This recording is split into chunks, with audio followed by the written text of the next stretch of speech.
When I say economic collapse is imaginary, I'm not saying economic collapse won't happen. It's definitely going to happen considering the mathematical reality of the situation. When I say that economic collapse is imaginary, I'm referring to the fact that money is imaginary. And if money is imaginary, so is the economic collapse, even though the aftermath of that imaginary collapse will be real.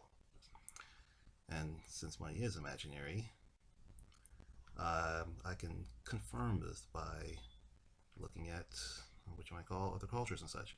For example, if I remember correctly, there's some Polynesian island or some other out of the way place like that where either people do or still do or used to define giant stone slabs as money. Yes, for them, it's completely natural to have giant stone slabs as money. So if you show them our American money, they'll think that's crap and scrap. Like, from their point of view, only giant stone slabs can be money. Those bills and coins that you Americans use, that's fake. That's not real money. Real money is giant stone slabs. So there's your proof. These people use their imaginations to define giant stone slabs as money, just as we Americans use our imaginations to define bills and coins as money. Yeah, you could say that, yeah, bills and coins really do exist. And giant stone slabs exist too. But anyway, bills and coins do exist. They're real. Yep, I agree. They're real. But these bills and coins with George Washington and Abraham Lincoln on it aren't really money. They basically represent money. Money is still in the mind. It's still an imaginary concept. And because it's imaginary, because money is imaginary, anything could be money, whether it's giant stone slabs or bills and coins with George Washington and Abraham Lincoln on it. Yeah, like that. Let's see, what else do the notes say? Yeah, okay.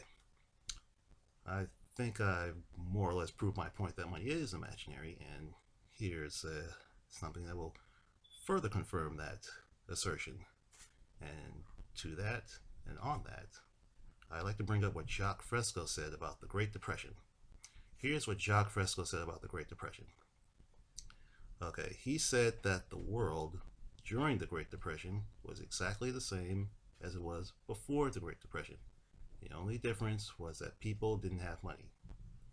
And as a result of that, or as an example of that, he would note certain problems regarding the Great Depression. For example, during the Great Depression, millions of people were jobless. Millions of people were jobless, even though there were plenty of factories and businesses to provide people with jobs. During the Great Depression, millions of people were homeless, even though there were plenty of homes for people to live in. During the Great Depression, millions of people were starving, even though there was plenty of food to go around. Damn those. Okay, what else does it say here? Oh, yes, of course. The exact same thing can be said about the coming economic collapse. And from what I heard, some say that the collapse could happen as soon as later this year. So let's say it does happen later this year. You know what that means? That means that in 2015, millions more people will be jobless, even though there'll still be businesses that can provide people with jobs. In the year 2015, millions more people will be homeless, even though there'll be plenty of homes for people to live in. In the year 2015, millions more people will be starving, even though there'll still be plenty of food for people to eat. And of course, when economic collapse happens, people are going to freak out and go nuts. We're going to have riots in the streets and martial law, possibly massive war, civil war, things like that. And it's all because people are imagining that money is real. So we have real real effects from an imaginary concept, which is fracking crazy. And the truth is that money is a game, like Monopoly. You play Monopoly, whether you win or lose, when the game's over, life goes on. It should be the same thing with the monetary system. Unfortunately, it's not, because people are still brainwashed and they're thinking that money is real. It's not real, it's fake. And the laws of physics that run this universe don't give a frack about the monetary system either. And when it comes to the people who keep warning the rest of us about economic collapse, who keep saying that we should all prepare for it.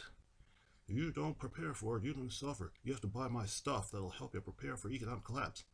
And to them I say, shut the fuck up, because it's not going to do much good. People who warn about economic collapse are doing it wrong, because what they're doing is trying to get 1,000 people to fit in a lifeboat that it can only fit 50.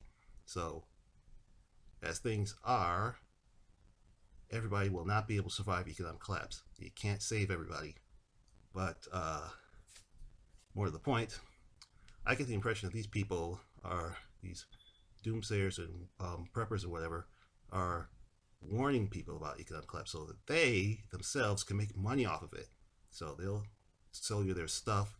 They'll help you prepare for economic collapse so that they can profit from it, then use that money to buy gold or whatever. And then when the collapse happens, they'll be sad while the rest of us have to suffer. And of course, they don't care about us. They only care about themselves, which is kind of obvious because that's how things work in the monetary system. Okay, let's see. What does it say? Oh, yeah. Yeah, that sort of thing, I think, further justifies the need for a resource-based economy. So I guess the transition to a resource-based economy is not going to be easy, or should I say, it's obvious that a transition to a resource-based economy is not going to be easy. After all, we can't go from a monetary system to a resource-based economy overnight, but it's got to be done because money is imaginary no matter what. While resources are real, they really exist, and you can really use them and stuff. And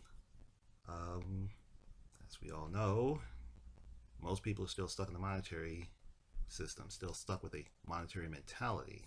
So, of course, the transition is not going to be easy, but to minimize the difficulties, I strongly suggest that most people learn as much as they can about the resource-based economy. Because in my mind, that is the best way to prepare for economic collapse. When economic collapse happens, and most people are aware of the resource-based economy alternative, then the transition to that resource-based economy will be relatively easy, not without difficulties, but it will be much easier than it would be to just let the monetary system collapse and have people needlessly suffering from an imaginary system. Yep, that is so stupid. So again, I say money is imaginary. It doesn't really exist, but resources really do exist, and the laws of physics exist too, and they don't give a frack whether money's imaginary or not. We have to live in a universe that operates according to physical laws, and those laws are not going to change for us. We're going to have to adapt to them. After all, nature is a dispassionate machine that can only do what it's programmed to do, and we don't have the ability to change its programming. And again, if that's not enough, money is still imaginary, resources are real, resource-based economy now. After a while, Gomer Pyle.